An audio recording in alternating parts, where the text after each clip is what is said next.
Hello, this is Andrea with the A.D.S agency, here to bring you the very best in marketing and branding tips, as well as business tips for those of you who are personal branders, entrepreneurs, or otherwise working on your business. Welcome and thanks so much for being here. Today's topic is all about how to go about naming a business in the first place. How do we do that? Where do we even begin? And what goes in a name? There's so much pressure when you're naming your business, a team, whatever it is that you're naming. There's a lot that goes into it. So in 5 minutes, I'm going to attempt to, in 5 minutes, break down the basics that you need to consider when you're naming your own business, team, whatever it is. Okay, and so the first thing you want to do is get a group of friends together. You guys go out for happy hour, have a couple of bottles of wine at the house, sit around with a whiteboard and just brain dump. Get all the ideas out there. Don't eliminate anything right away. Don't call anybody's ideas stupid. Just get them all down out on paper. Consolidate, pare it all down later. Okay, that's a great place to start, is just brain dump. Get it all out there. All right. And the things you want to consider are, who are you? A little bit of homework before you even get started. Consider, who are you? Can that ever change?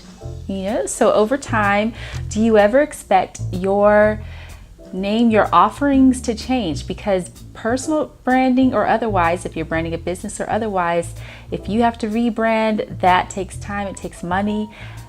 Start it off right. If you think there's any room at all that you could ever change in the future, and brands do evolve and change, make sure your name allows you the space to do that, okay? So consider that. And then also you want to do a little competitor research as well. Make sure that you're checking out the landscape out there. What is everyone else calling themselves? How can you be a little fresh sound out there, sound a little refreshing, be a little different without being so different that you're not memorable or people can't think of who you are, because your name is so out there. So lots to this, okay? I'm going to give you a couple of tests to go through, tests you can go through with the names that you're thinking of, and also things not to do. And then we're going to go through 5 things, 5 ideas for names, okay? All right, so let's get started. Trying to keep track of my time over here. All right, so the test you want to go through finally when you're thinking of names. 1, the sound of the name. The sound of the name. Does it roll off the tongue? Does it sound good to you when you say it? So the sound test is big. How you say it is big. You don't want it to be difficult and hard to say. So that's test number 1 is sound. Test number 2 is short. Is it short? Is it memorable? And in terms of short today, you have to think about characters. So consider the fact that you're likely going to have all of the big social media sites to be on. You're going to be on Facebook, likely, possibly Twitter, Instagram, LinkedIn. The most restrictive of those names is Twitter. Right now, as of now in 2018, you can have 15 characters, I believe it is, in your Twitter handle. That's different from your actual name. My name can be Andrea D. Smith on Twitter, but your actual letters have to be 15 characters or less, okay? So in my case, my name is the A.D.S agency, my business's name, that's 12-ish letters. So that meets the Twitter test. So can your name in some way nicely meet the Twitter test? It's likely to be short and therefore memorable. You want your name to be beautiful, simple, clean. It's already hard enough to remember all these things out here. Don't make it hard on your customers to remember you. So you've got the sound test, the short test, and then the social media test. So we a little bit alluded to that in the test in the Twitter name. Can your name fit in 15 characters? Ideally. But you want to do the social media and domain test. Ideally, in a perfect world, you want to get the same social media handle across all the platforms you plan to be on. Are you going to be on Snapchat? Are you going to be on Instagram, LinkedIn, Twitter, Facebook? Can you get that same little @ symbol and your name, the same one, the same spellings across all platforms? If you can, That's golden, okay? Hold on to that name. That's the stuff you want to pay attention to. The easier you can make this on people, the better. Try to avoid numbers and things in your name. You know, say you can't get your name.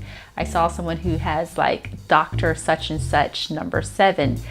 You know, you can do better than that. You know, don't be lazy with it. Try to come up with something that fits across the platforms and is the same across the board. I've come across people who have completely different names between YouTube and Instagram and Twitter, and it's like, why? Don't do that to yourself. You know, be thoughtful about those names across the board. If you can meet the sound, short, and social media test, you are on a great, wonderful path. And I'm not gonna make this 5-minute time mark, so I'm gonna go for another 5, sorry. Because we've only gotten through the test. So next 5 minutes, and hopefully shorter than that, we'll talk about what not to do, what to avoid, and what not to do. So again, we've talked about being short. You wanna definitely avoid being long. Stay away from the long names. Generally, don't go over 2 words. 3 words and more, you're starting to be too much, way too much. You're starting to be a little mouthful. So try not to do 3 words plus. It's just too much, okay? Shorter is better. Shorter is better. If you must do more than 1 word, do 2 and make it short. Again, shorter is better in the naming world. Acronyms, generally bad. You know, GKRS, and landscapers, GKRS, LFMP, you know, like that's so meaningless to people. It's easy for you as a business owner. You know, you may have thought of yourself as that acronym for years, but I guarantee you it's very hard for your customers to remember that, and especially new customers who don't know you at all. So acronyms, bad. Try not to do it. And I say that because my own business is the A.D.S agency. Technically, that's an acronym. However, it works because it's a double entendre and it has meaning to it. So A.D.S is my initials, Andrea D. Smith, but it's a lovely double entendre because it means ads, like advertising. That's in that realm and space of marketing and branding. You know, so people think ads. Sometimes they say the ads agency. It's okay by me. I would prefer they say the A.D.S agency. However, it's sticking in there. It's memorable. It's not hard to remember. A.D.S is a memorable acronym, and it's easy for people to remember and say the A.D.S agency, or if they happen to say the ads agency, it's okay because they're remembering what I do. Okay. All right. So acronyms, try not to do it unless it happens to be meaningful. I was lucky with my own personal initials and all that.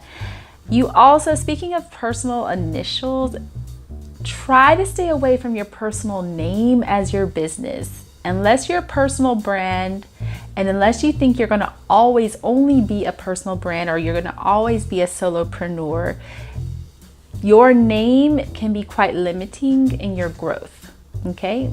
Unless you're a speaker, a celebrity, something like that, likely using just your name will be limiting to you in the future if you want to grow and evolve and expand. All right, so try to stay away from that. Long names, acronyms, and your own name unless you meet those other criteria of personal brands. All right, so a couple more minutes we've got here. Here's some things you can do to think about a name. So you can build a name around, these are 1, 2, 3, 4, 5 things. You can build a name around what you do, what you actually do, which is quite simple and clear. I mean, you can't get more clear than that. So some examples of that, Slim Fast, you know, that's a name. Obviously, it means you're getting slim fast. You know, so it says what they do right there in the name. Titles of books, which, you know, we're talking about businesses. However, books often create businesses.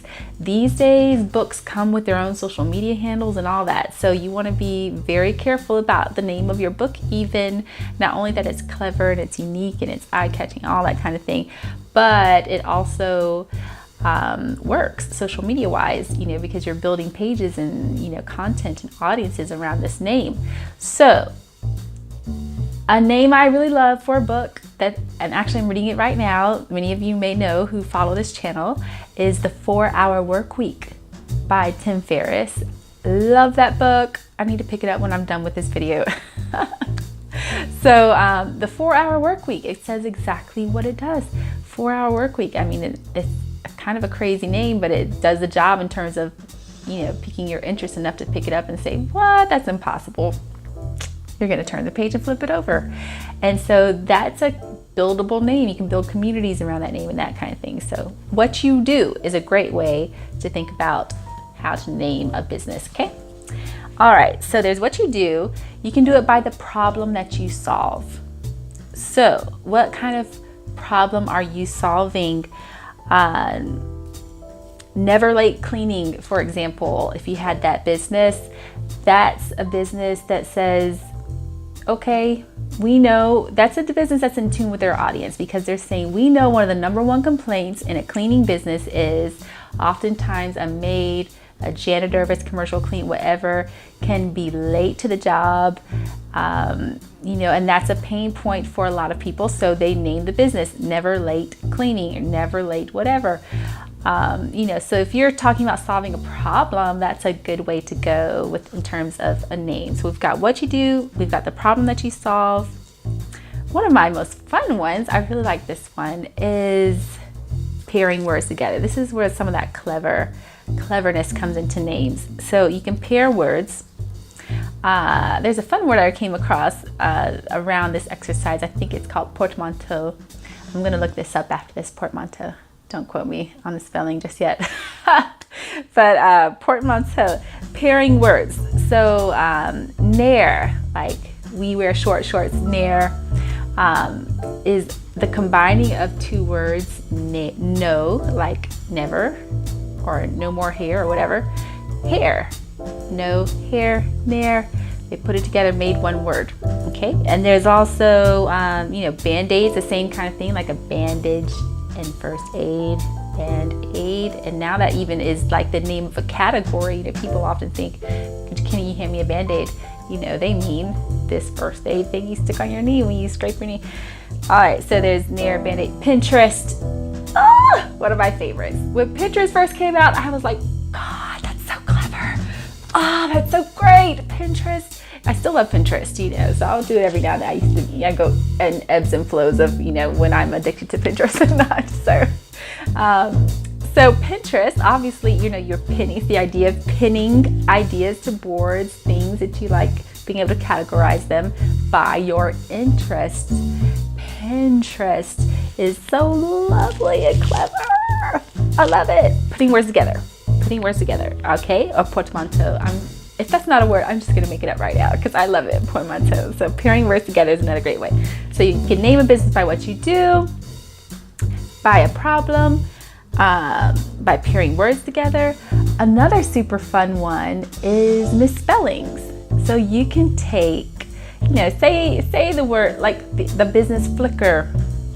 They want it Flickr, like how you actually spell it, Flicker, but it wasn't available. So they dropped out the E, and it's just now Flickr as we know it, Flickr. And that's just such a cool thing that they've built their business around now, Flickr. And I'm almost done. I'm gonna be less than this finishing up, and I'm so sorry. But it's so good.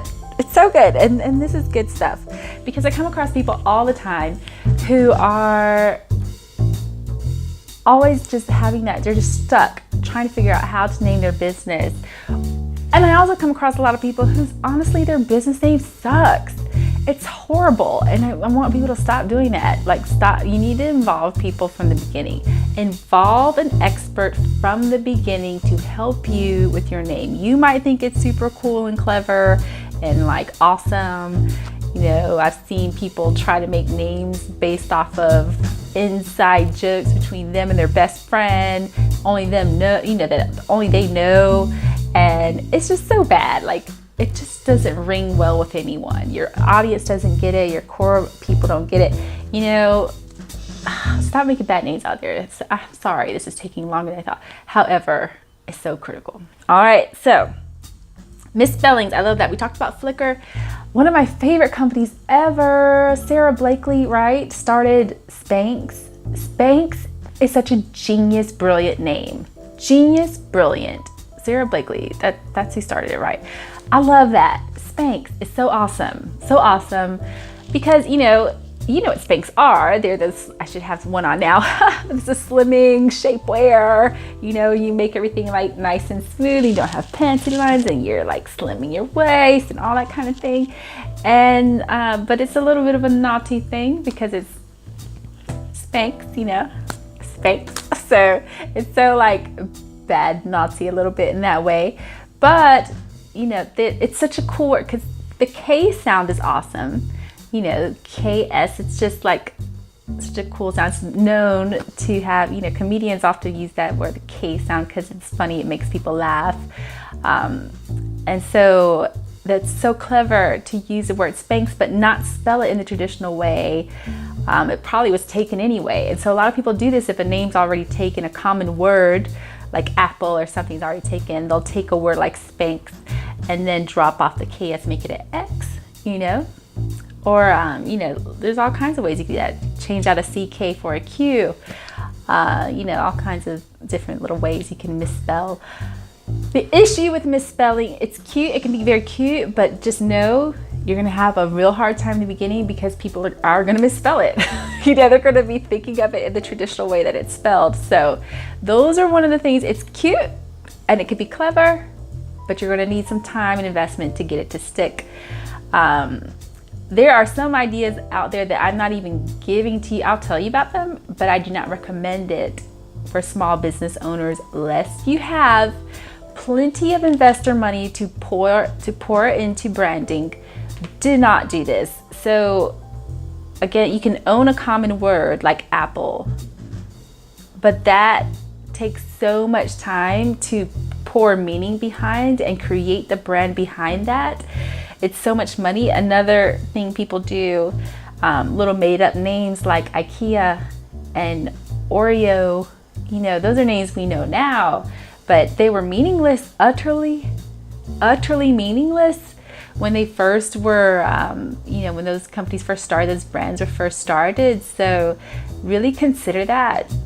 Don't do funny, weird, made up names that has no meaning in the beginning, because unless you have Oreo and Apple and Coke money, you might want to stick with something that's a little more meaningful to people. Also, use taglines, so if you happen to come up with a name that's going to be a little harder for people to understand, a tagline can come in and help give a little more meaning to what you do. Marketing and branding for entrepreneurs. That's what something like A.D.S. does. You can do a little more explanation around what your company does with something like a tagline. We'll get to taglines in some other video. The last one is consider evoking a feeling. So consider evoking a feeling. Like say your brand is a spa, and or say you're in a space that's often hectic, crazy. You're solving some problem on traffic or whatever, something that's like gives people a lot of anxiety, and you want to do the opposite of that because that's what people want, the opposite of that problem. So they're wanting peace and calm. You could build a name around the word Zen, Zen Garden, everybody thinks of Zen Gardens, but Zen Desk, I think, is a brand name out there. You can just pair that name and think of all the alliterations behind it, that you can use. Iterations rather. And that's not on my list, but I'm going to add it on there anyway since I just said it. So this is a bonus sixth, is alliterations. So if you happen to, alliterations are just like, oops, sorry, that's so loud. So alliterations, it's just using the same first letter of names. So that's another good one. If you have two words that start with A, or two words that start with Z, two words that start with P. Another fun one is it palindromes, I think, where it's the same name spelled forwards and backwards. That's super fun, just touch, and it's clever. So have fun with this, but just also be clever and, be considerate about your future with your name. Make sure it gives room for growth in the future, because you can start off with your offerings right now and it can vastly change in the future. So you want to be prepared to allow space for your brand to evolve, okay? And remember the tests. It needs to be short. Let me pick my thing back up. My own little notes. It needs to be, oh yeah, sound, short, and social media. Got it. So sound, does it sound great? Does it pass the sound test? Is it short? And does it pass the social media test with Twitter handles and all that kind of thing, okay? Sound, short, social media. That's a lovely alliteration in itself. All right, perfect. Thanks so much for being here. And thank you for allowing me to take up a couple of these today. I'm sorry I couldn't get in under 5 minutes, but it was good stuff and quite necessary to share. And I really, really hope you enjoyed this. I enjoyed making this for you. And what other questions do you have? Again, I'm still working on our GDPR expert to come in sometime so we can chat some more about GDPR. Especially, I'm very curious about it with email lists and that kind of thing. So I'm working on bringing in an expert on that. If you have any other ideas for videos, I'd love to hear it. Put it in the comments below. Also, if this is your first time here, thanks so much for being here. Please consider subscribing. We'd love to have you as a subscriber. We love our regulars who come here. I have some of the best regular subscribers ever. I love chatting with you. Thanks for those of you who came in last week to chat with me and my sister, Charlie Rocks. If you missed that, it was such a fun question around what would you do with $100 million in the bank? And it's not your typical just blow it on whatever in the world. We delved a little farther into that, so we'd love to know what you think there. That was last week. All right, so again, subscribe if you haven't already. Follow us anywhere you are, for the most part, at the A.D.S. Agency, THEADS Agency. Would love to see you on Facebook, Twitter, Instagram, and LinkedIn. And also we're on iTunes, so be sure to follow us there for, if you're jogging, if you're in the car or wherever you can't physically look at a video, you can always go through and listen to the podcast. All right. So thanks so much for being here. We appreciate you, and we'll see you next time. Cheers.